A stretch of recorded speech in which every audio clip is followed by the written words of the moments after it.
살아남는 종은 강한 종이 아니고 똑똑한 종도 아니다. 변화에 적응하는 종이다. 찰스 다윈의 이 인용문은 한 종의 생존을 결정하는 데 있어 적응성의 중요성을 강조합니다. 힘이나 지능만으로는 생존이 보장되지 않을 수 있지만 변화하는 환경과 상황에 적응하고 대응하는 능력이 중요하다는 것을 시사합니다. 본질적으로 다윈은 종의 생존을 위한 유연성과 다재다능성의 중요성을 강조하고 있습니다. 창의성의 원천은 재미를 가지고 노력하는 마음이다. 찰스 다윈의 이 인용구는 창의성이 노력과 즐거움의 조합에서 발생한다고 제안합니다. 다윈은 재미와 장난기가 결합된 새로운 아이디어를 탐구하기 위해 필요한 노력을 기울이려는 의지가 창의성에 필수적이라고 암시합니다. 즉, 다윈은 창의성이 단순히 재능이나 영감의 산물이 아니라 의도적이고 즐거운 노력의 결과라고 주장하고 있습니다. 창의성이란 인내와 의지로 내일과 악수하는 것이다. 찰스 다윈의 이 인용문은 창의적인 노력에서 인내와 결단력의 역할을 강조합니다. 다윈은 창의성은 단순히 타고난 재능이나 즉각적인 영감에 의존하는 것이 아니라 결단력과 끈기로 미래를 내다보는 것을 포함한다고 제안합니다. 본질적으로 다윈은 창의성은 미래에 대한 비전과 그 비전을 향해 열심히 노력하는 헌신, 둘 다를 필요로 한다고 강조하고 있습니다. 자신감 있는 표정을 지으면 자신감이 생긴다. 찰스 다윈의 이 인용문은 자신감이 전염성이 있고 자기 강화가 될 수 있음을 시사합니다.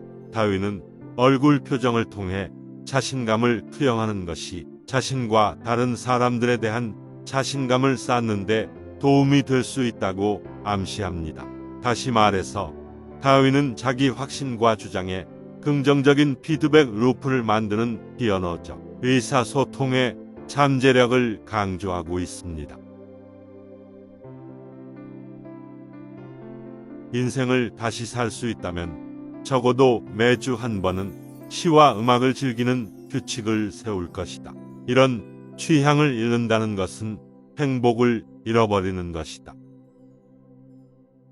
찰스 다윈의 이 인용문은 인간의 행복에 있어서 시와 음악의 중요성을 반영합니다. 다윈은 이러한 예술적 형태에 대한 인식을 잃는 것은 삶에서 중요한 기쁨과 성취의 원천을 놓치는 것을 의미할 수 있다고 제안합니다. 본질적으로 다윈은 세상에서 아름다움과 창의성을 경험하는 것의 가치를 옹호하고 그것이 우리의 전반적인 행복에 미치는 잠재적인 영향을 인식하고 있습니다. 최후까지 살아남는 사람들은 가장 힘이 센 사람이나 영리한 사람들이 아니라 변화에 가장 민감한 사람들이다. 찰스 다윈의 이 인용문은 한 종의 생존을 결정하는데 적응력의 중요성을 강조합니다. 다윈은 변화하는 상황에 대응하고 적응하는 능력이 단순히 강하거나 똑똑해지는 것보다 더 중요하다고 제안합니다. 본질적으로 다윈은 생존은 특정한 특성을 갖는 것뿐만 아니라 새로운 도전과 기회에 적응할 수 있는 것이라는 것을 강조하고 있습니다. 어떤 종의 개체 수가 증가하거나 감소하면 그 종을 둘러싼 생태계 전체가 변화한다. 찰스 다윈의 이 인용문은 생태계 내에서 종들의 상호 연관성을 강조합니다. 다윈은 개체수 크기의 변화가 주변 환경에 파급 효과를 줄 수 있으며 다른 종들 사이의 균형과 관계에 영향을 미칠 수 있다고 제안합니다.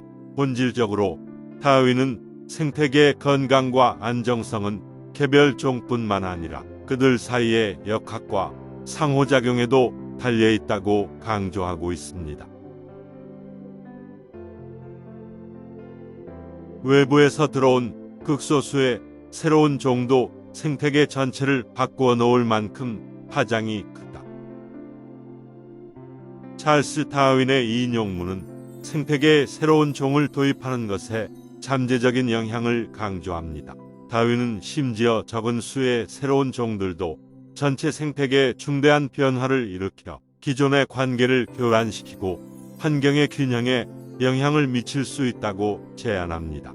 본질적으로 다윈은 생태계의 건강과 안정성을 유지하기 위해 새로운 종의 도입을 이해하고 관리하는 것의 중요성을 강조하고 있습니다. 인생의 가치를 제대로 아는 사람은 결코 시간을 함부로 낭비하는 법이 없다. 찰스 다윈의 이 인용문은 삶의 가치를 이해하는 것이 시간 관리에 대한 접근법에 영향을 미칠 수 있다고 제안합니다. 다윈은 생명의 중요성을 인식하는 것이 개인들이 시간을 부주의하게 낭비하는 것보다 더 의도적이고 목적적으로 사용하도록 동기를 부여할 수 있다고 암시합니다. 본질적으로 다윈은 우리의 우선순위와 행동을 형성하는 데 있어 우리의 삶에 대한 관점에 잠재적인 영향을 강조하고 있습니다. 성공의 원천은 헌신적인 노력과 집중적인 관심에 있다.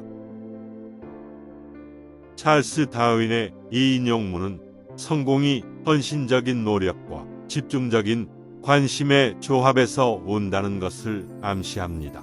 다윈은 단순히 타고난 재능이나 능력을 갖는 것만으로는 성공을 달성하기에 충분하지 않으며 오히려 특정한 목표를 향한 의도적이고 지속적인 노력이 필요하다고 암시합니다. 본질적으로 다윈은 자신의 포부를 성취하는 데 있어 인내와 집중의 중요성을 강조하고 있습니다.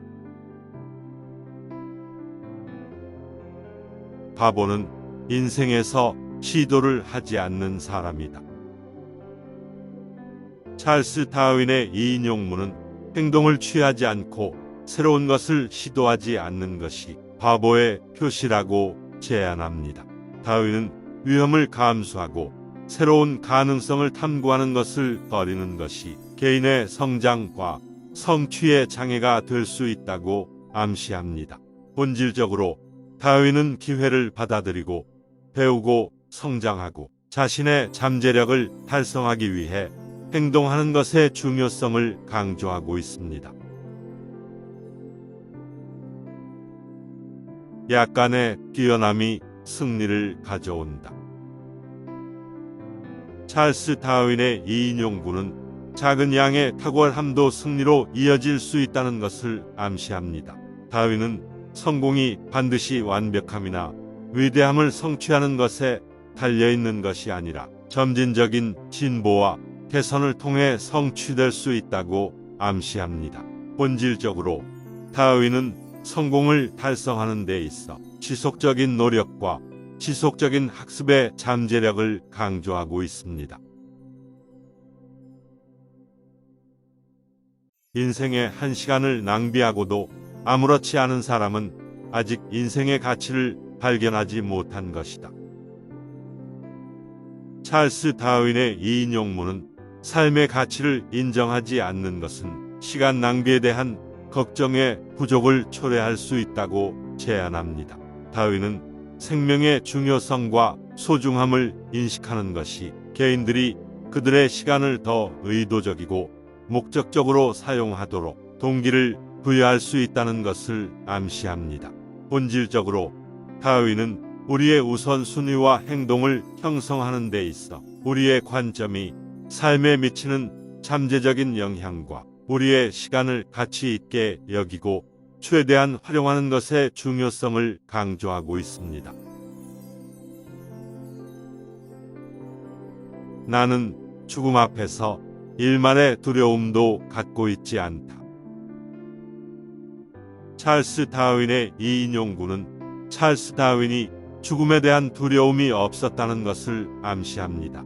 다윈은 죽음을 삶의 자연스러운 부분으로 보고 두려움이나 망설임 없이 받아들였다고 암시합니다.